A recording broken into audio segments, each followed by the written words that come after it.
Hello everyone, welcome back to Magnet Brains. My name is CS Payal and इस video में हम पढ़ने जा रहे हैं वर्ल्ड बैंक के ही भाई बैंक के बारे में, दैट इज IMF। एक्चुअली ये बैंक नहीं है, इट्स अ फंड। बहुत सारे लोगों को ये पता ही नहीं होता है कि IMF एक फंड है, बैंक नहीं है। कंफ्यूजन हमेशा रहती है उन्हें, उनको लगता है जैसे वर्ल्ड बैंक बैंक है, ये भी बैंक होगा। नो, ऐसा नहीं है। वर्ल्ड बैंक और IMF आया ऑलमोस्ट साथ में था, इनको ट्विन्स भी बोला जाता है, लेकिन एक बैंक है और दूसरा फंड है। और being an account student, being a commerce student, आपको फंड और बैंक के बीच में डिफरेंस बहुत अच्छी तरह से पता होगा। ये बोलते हैं international monetary fund is the second international organisation next to the world bank. मैंने आपको बताया था कि वर्ल्ड बैंक ब्रेटन वुड्स जो कॉन्फ्रेंस हुई थी वहां से आया था, तो इसको ब्रेटन वुड्स ट्विन्स बोला जाता है, IMF एंड बैंक्स को, मतलब वर्ल्ड बैंक को। तो ऐसे ये बोलते हैं कि दूसरा वर्ल्ड बैंक के बाद जो सेकेंड हमारा इंटरनेशनल वो कौन सा है? IMF है। IMF, which came into existence in 1945, has its headquarters located in Washington DC. ये बोलते हैं कि ये भी वर्ल्ड बैंक की तरह वॉशिंगटन में ही स्थित है और ये आया था 1945 में। और अगर 2005 की बात करें तो 191 कंट्रीज आर इट्स मेंबर्स। मतलब आज की डेट में, नॉट आज की डेट में, एक्चुअली 2005 की डेट में अगर देखा जाए तो 191 कंट्रीज इसकी मेंबरशिप होल्ड कर रही हैं। हमारे यहाँ पे टोटल कंट्रीज हैं क्या? 198 प्लस ही तो कंट्रीज हैं, उसमें से 191 इसकी मेंबर हैं। फिर ये बोलते हैं the major idea underlying the setting up of IMF is to evolve an orderly international monetary system that is facilitating system of international payments and adjustments and exchange rates among the national currencies।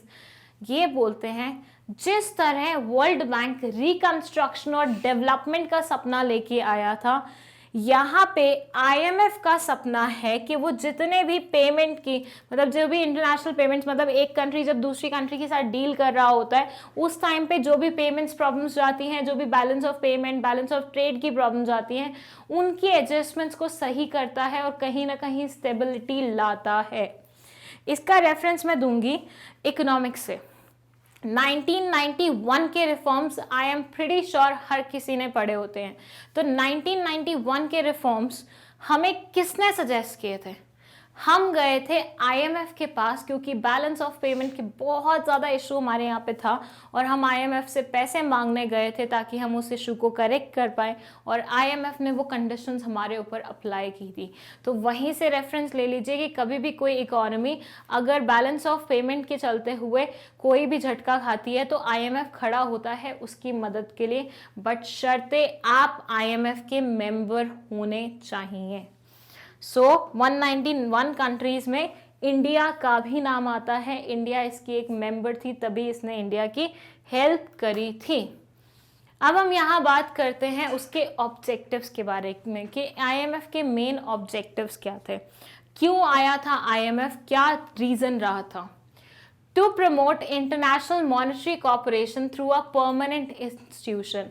इन्होंने बोला कि भैया country के अंदर अंदर पैसे की किल्लत होती है, पैसे की ज़रूरत होती है, तो बहुत सारी ऐसे फाइनेंशियल इंस्टीट्यूशंस, बैंक्स होते हैं, लेकिन व्हाट अबाउट इंटरनेशनल सिनेरियो में आपको पैसे की रिक्वायरमेंट हो, व्हाट इफ कंट्रीज को पैसे की रिक्वायरमेंट है, ऐसे सिनेरियो में कोई इंटरनेशनल इंस्टीट्यूशन या इंटरनेशनल फंड भी तो होना चाहिए।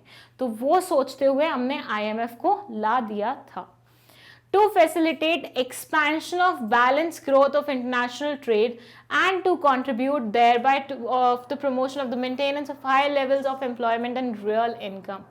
ये बोलते हैं अगर किसी को इंटरनेशनल ट्रेड को स्टेबलाइज करना है, बढ़ाना है, एक्सपैंड करना है, उसके लिए पैसे चाहिए, तो ये बैठा हुआ है उन्हें फंडिंग प्रोवाइड करने के लिए। Then they say to promote exchange stability with a view to maintain orderly exchange arrangements among member countries। जितनी भी इसकी member countries हैं, अगर उनमें exchange से related कोई भी problem आती है, उसे stabilize करने के लिए, उसमें adjustment करने के लिए, उसमें अपनी चीज़ें insert करने के लिए IMF रहता है। to assist in the establishment of a multilateral system of payments in respect of current transactions between countries। ये बोलते हैं एक multilateral system of payments बनाने के लिए, क्रिएट करने के लिए और इंटरनेशनल ट्रेड को थोड़ा सा स्मूथ करने के लिए, एट द सेम टाइम जितने भी एक्सचेंज रिलेटेड प्रॉब्लम्स होती हैं उसकी एडजस्टमेंट के लिए क्या आया था, IMF एग्जिस्टेंस में आया था। तो ये सारे ऑब्जेक्टिव्स इसके दिमाग में थे जब ये एग्जिस्टेंस में आया था। और अब हम फाइनली बात करेंगे इसके फंक्शंस के बारे में कि IMF के वो क्या फंक्शंस रहे थे जो हमें ज़रूरी रहते हैं जानना।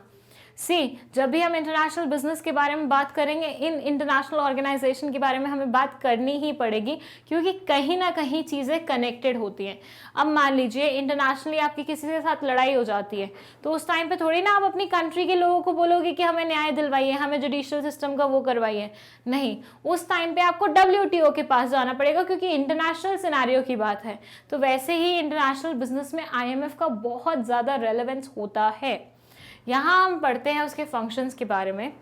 Various functions are performed by IMF to achieve the aforesaid objective. जो भी ऑब्जेक्टिव हमने ऊपर बात करी है जिनके बारे में, उन सब ऑब्जेक्टिव्स को फुलफिल करने के लिए IMF बहुत सारे काम करता है, और वो सारे काम की इंफॉर्मेशन इस पर्टिकुलर स्लाइड में आपको मिल जाएगी। Some of the important functions of IMF include acting as a short term credit institution. छोटे मोटे टाइम पीरियड के लिए क्रेडिट इंस्टीट्यूशन की तरह एक्ट करना। इन्होंने लॉन्ग टर्म नहीं लिखा है, they have said short term के लिए। Providing machinery for orderly adjustment of exchange rates. Exchange rates की एडजस्टमेंट के लिए कोई मशीनरी क्रिएट करके देना कंट्रीज को, ताकि उन्हें एक्सचेंज रेट्स में एडजस्टमेंट में प्रॉब्लम ना आए। Acting as a reservoir of the currencies of all the member countries from which a borrower nation can borrow the currency of other nation। ऐसा मान लीजिए ये एक गुल्लक है जिसमें अलग अलग कंट्रीज की करेंसी पड़ी हुई है। जिस भी मेंबर नेशन को किसी और कंट्री की करेंसी चाहिए होती है वो मांग लेती है IMF से।